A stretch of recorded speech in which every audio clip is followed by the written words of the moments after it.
The Wooden Award is one of the most prestigious awards in college basketball. To win it, it really shows that you are one of the best college basketball players of that time. To win it twice really puts a stamp on your time in college basketball to show that you were one of the greatest college basketball players of all time. And I can give Zach Edey that. Zach Edey is one of the greatest college basketball players to ever live. But I'm telling you right now, if you think that's going to translate to the next level, I got some bad news for you.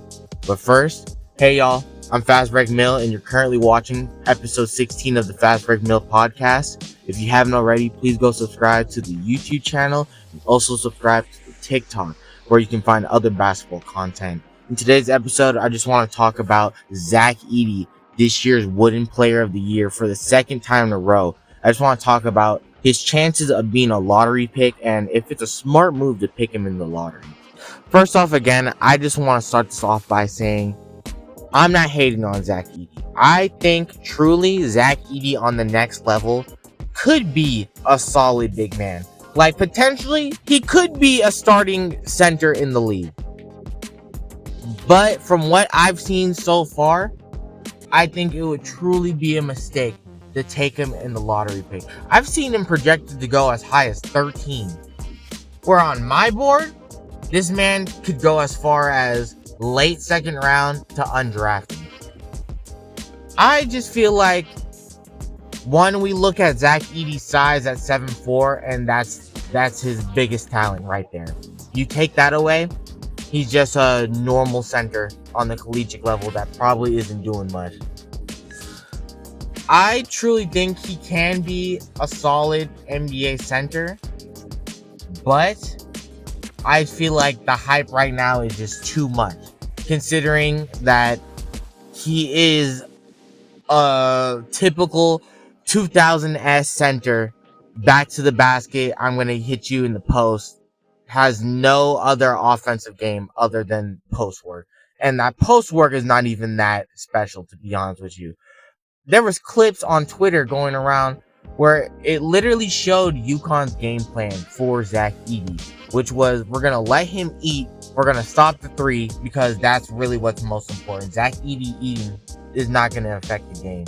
Edey still had 37 points and over 10 rebounds for a double-double, but in my opinion, it was one of the most weakest double-doubles in basketball history. I mean, it had no impact on the game at all. Literally, that 37 and 10 should have been the reason why Purdue won. I truly do believe that, again, I'm going to keep on saying this, I truly do believe Zach Edey can be a solid NBA player, but it's doing him a disjustice having him projected as the 13th overall pick.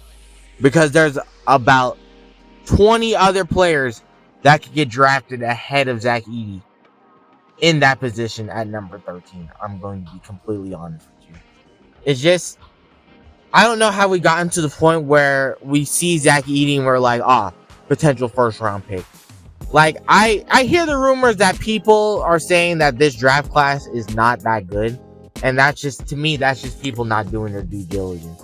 If they really believe that this draft class is so weak that they have to draft Zach Edey in the lottery, I feel like that's just an excuse so they don't get fired later on. And just like that comes the end of this episode of the Fast Break Mill podcast. I'd like to say thank you to everybody that took the time out today to hear my thoughts on if Zach Edey is a lottery pick for this upcoming draft. Again, I don't think so, but in the right situation, I think he could be an effective NBA player if given minimal tasks to do as a center. If you haven't already, please go subscribe to the YouTube channel and also go follow the TikTok for other basketball content. Until next time, y'all. See ya.